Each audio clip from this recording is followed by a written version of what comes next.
नमस्कार, मैं हूं आपके साथ अभिषेक पुंडी। मध्य प्रदेश के पूर्व सीएम और कांग्रेस के प्रदेश अध्यक्ष कमलनाथ एक बार फिर सुर्खियों में हैं। 76 साल के हो चुके कमलनाथ सियासत की पिच पर लगातार बैटिंग करते हुए आज भी नजर आ रहे हैं। गांधी परिवार के करीबी नेताओं में से एक कमलनाथ का नाम शुमार होता है। कमलनाथ की गांधी परिवार से नजदीकियां संजय गांधी के वक्त से हैं। संजय गांधी और कमलनाथ एक ही स्कूल में पढ़ते थे और यहीं से दोनों की दोस्ती की शुरुआत होती है। कमलनाथ की नजर अब 2023 में होने वाले मध्य प्रदेश विधानसभा चुनाव की तैयारियों पर है। इसी पर यह रिपोर्ट आधारित है। लेकिन उससे पहले हम कमलनाथ के बारे में आपको बताएं, उससे पहले अगर आपको यह खबर पसंद आए तो खबर को लाइक करें और चैनल को सब्सक्राइब करना ना भूलें।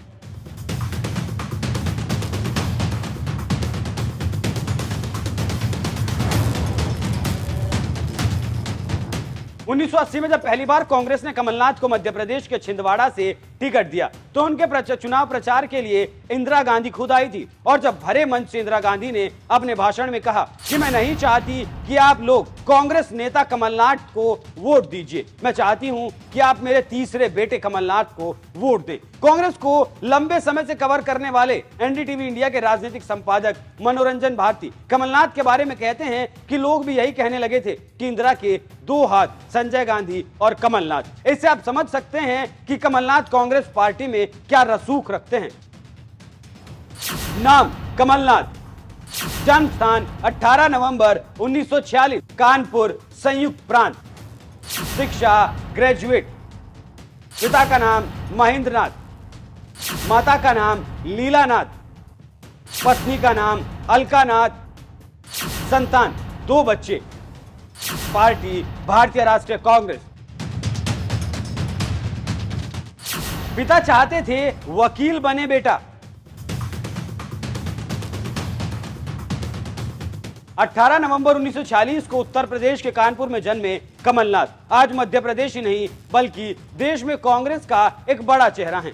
उनकी शुरुआती शिक्षा कानपुर में हुई। पिता की इच्छा थी कि बेटा वकील बने, लेकिन कमलनाथ की किस्मत में कुछ और ही लिखा था। कमलनाथ देहरादून स्थित दून स्कूल के छात्र रहे हैं। कहा जाता है कि दून स्कूल में पढ़ाई के दौरान ही वो इंदिरा गांधी के छोटे बेटे संजय गांधी के संपर्क में आए थे और वहीं से उनकी राजनीति में एंट्री की नींव तैयार हो गई। दिल्ली में कांग्रेस को कवर करने वाले राजनीतिक विश्लेषकों की माने तो कमलनाथ और संजय गांधी की दोस्ती दिन ब दिन गहरी होती गई। लेकिन एक वक्त ऐसा आया जब दोनों की दोस्ती में दूरियां भी आ गई।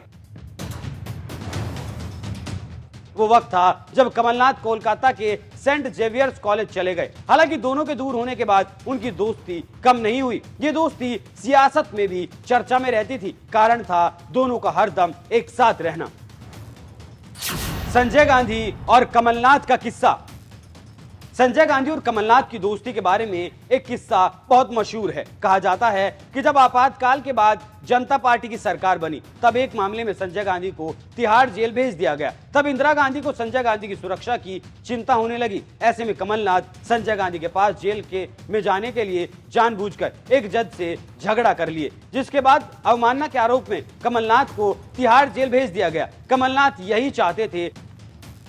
बात है 1975 की, जब कांग्रेस बेहद कठिन दौर से गुजर रही थी। कांग्रेस साल 1980 में पार्टी आलाकमान ने कमलनाथ को मध्य प्रदेश की छिंदवाड़ा लोकसभा सीट से टिकट दिया। यहां से चुनाव जीतकर कमलनाथ संसद पहुंचे थे। छिंदवाड़ा से 9 बार सांसद चुने गए।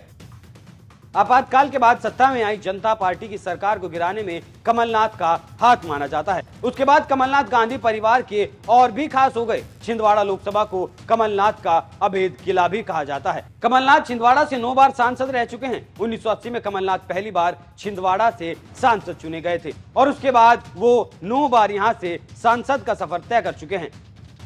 छिंदवाड़ा से पहला चुनाव जीतने के बाद कमलनाथ ने पीछे मुड़कर नहीं देखा और वो साल 1984, 1990, 1991, 1998, 1999, 2004, 2009 और 2014 में लोकसभा के लिए निर्वाचित हुए। जबकि 2019 में मुख्यमंत्री बनने के बाद वो पहली बार छिंदवाड़ा से ही विधायक भी बने।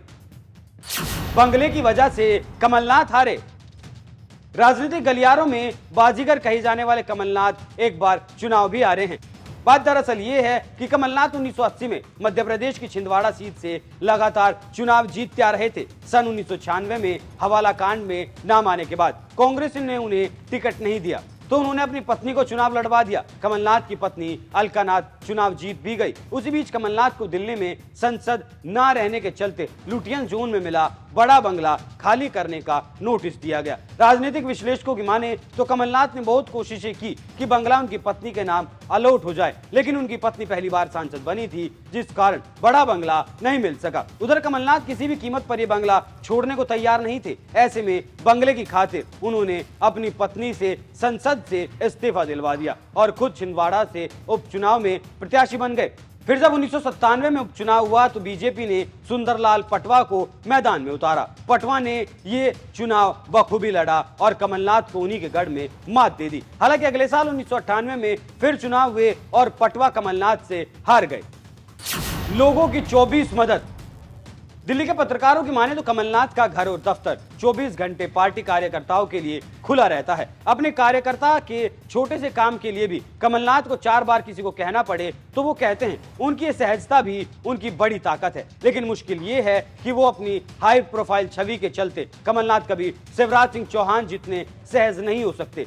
शिवराज रात के 1 बजे भी अपने कार्यकर्ताओं को रिसीव कर सकते हैं, उनके खाने पीने का इंतजाम अपने घर में करवा सकते हैं, लेकिन जिस कॉर्पोरेट शैली से कमलनाथ आते हैं वो डाउन टू अर्थ होने के बाद भी शिवराज के करीब नहीं पहुंच पाएंगे। कमलनाथ के व्यवहार के बारे में ये लोग ये भी मानते हैं कि वो इतने शार्प हैं कि उनका बायां हाथ क्या कर रहा होता है इसकी भनक उनके दाएं हाथ तक को भी वो नहीं लगने देते। कमलनाथ की आलोचना करने वालों की माने तो वो एकदम से कोई स्टैंड नहीं लेते और हर किसी से अच्छा संबंध बनाकर रखना चाहते हैं। मसलन मध्य प्रदेश की राजनीति में ही बीते 15 सालों के दौरान उन्होंने कभी शिवराज सिंह चौहान का कोई मुखर विरोध नहीं किया।